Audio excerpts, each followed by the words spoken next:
¿Qué es la teoría de la información?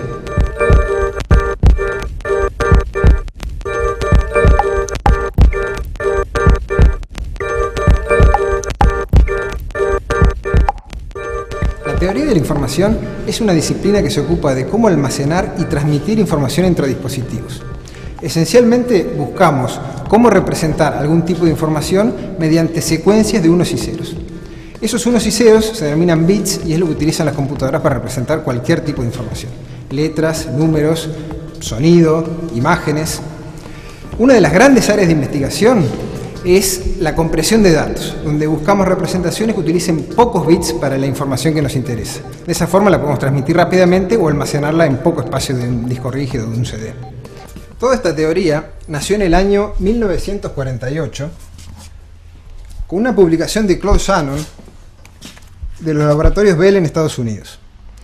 A Shannon se le ocurrió una forma muy general de modelar lo que él llamó un canal de comunicaciones. De un lado, un transmisor envía bits uno por vez. Del otro lado, un receptor recibe esos datos, pero el canal puede modificar, introduciendo errores, algunos unos por ceros y viceversa, al azar. La probabilidad con que ocurren estas alteraciones depende del fenómeno físico particular que estemos modelando. Lo importante es que el mismo tipo de modelo sirve para modelar errores de lectura en un CD debido a rayaduras o errores de comunicación entre teléfonos celulares debido a interferencia. De esta forma, Shannon obtuvo resultados fundamentales con una gama de aplicaciones amplísima y fundó las bases teóricas que utilizamos hasta el día de hoy.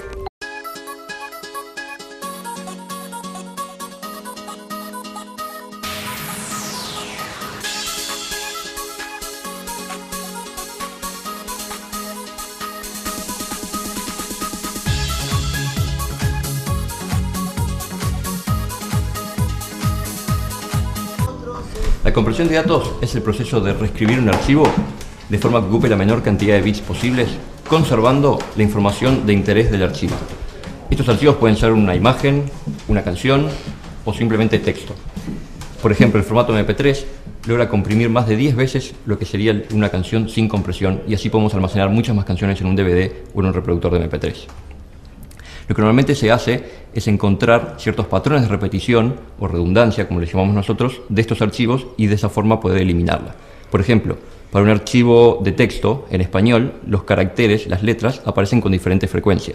A las letras que aparecen más frecuentemente le asignamos códigos o una forma de escribirla más corta, que a las letras que aparecen con menor frecuencia, que le asignamos palabras más largas. De esta forma, el tamaño total del archivo va a ser más chico. Esta noción de la frecuencia de aparición de los caracteres se conocía mucho antes del nacimiento de la teoría de la información. Por ejemplo, con el telégrafo y el código Morse se hace justamente esto: se asignan códigos más cortos a las letras que aparecen con mayor frecuencia.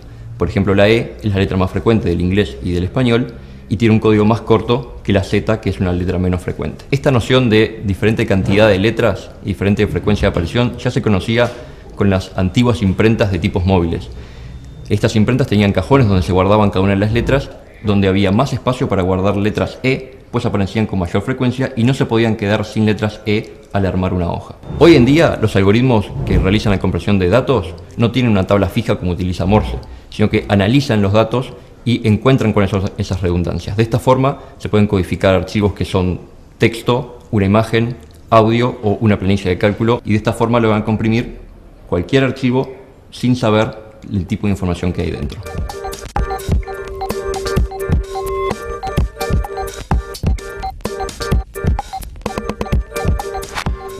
Una herramienta que utilizamos para comunicarnos con científicos en el exterior es Skype, que en sí mismo es un excelente ejemplo de aplicación de la teoría de la información.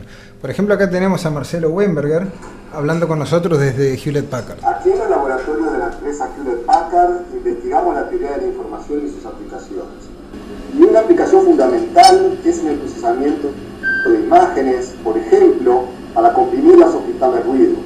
Las aplicaciones más comunes de compresión de imágenes, esas que se pueden ver diariamente en los archivos JPG o en esta transmisión por Skype, soportan pérdida de información, a veces imperceptible.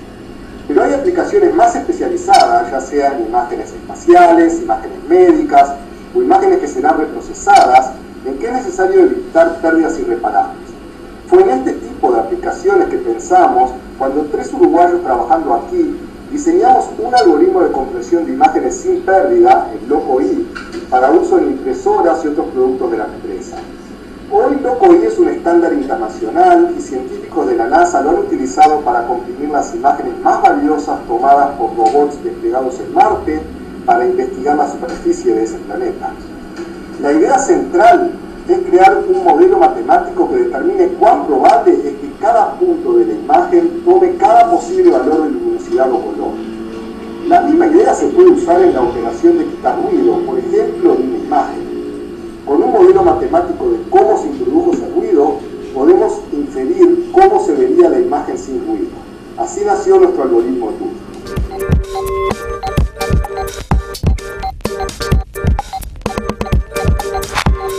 Uno de los grandes éxitos de la teoría de la información tiene que ver con las comunicaciones inalámbricas, que hoy se usan muy comúnmente en todo el mundo.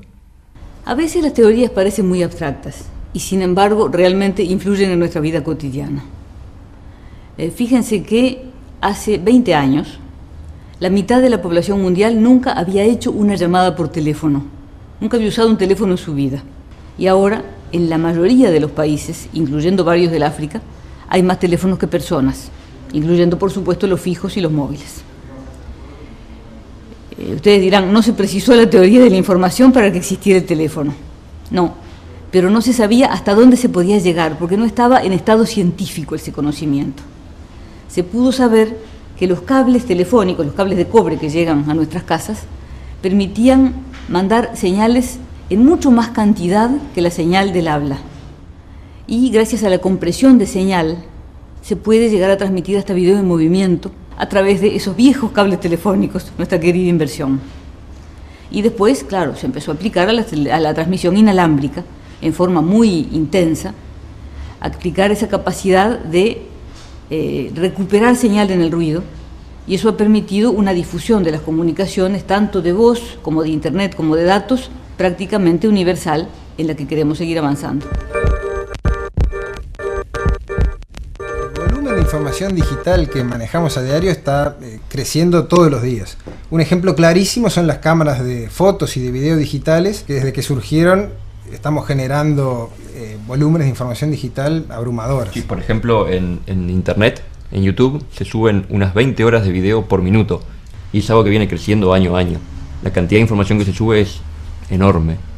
Bueno, fenómenos como ese y en general la explosión que ha tenido Internet en este tiempo son posibles en parte gracias al desarrollo de las técnicas de compresión de datos y de corrección de errores que provienen de la teoría de la información. Y el éxito que ha tenido la teoría de la información en tan poco tiempo desde una perspectiva histórica se debe sin duda a que contó desde el principio con bases teóricas bien fundadas, muy sólidas. De hecho, se puede ver que Shannon nos dejó uno de los mejores ejemplos que existen de matemática aplicada, donde a la vez uno hace la matemática profunda y abstracta, teórica, pero a la vez eso lleva a aplicaciones prácticas y de uso diario. Sí, algo que ya se podía ver justamente desde el inicio, y es una característica quizás distintiva de la teoría de la información y que tiene una estética muy particular, es que no solo se proponen formas de resolver un problema, sino que además se demuestra matemáticamente qué es lo mejor a lo que podemos aspirar, qué tan lejos o cerca estamos de ese óptimo. Y eso incluso muestra cómo detrás de toda la tecnología que nosotros tenemos, celulares, máquinas, etcétera, siempre hay un trabajo matemático detrás que prueba límites fundamentales que después la tecnología trata de alcanzarlos o trata de hacerlos al alcance de todos. Por eso es importante, es un área muy interesante que integra los aspectos científicos y aspectos tecnológicos.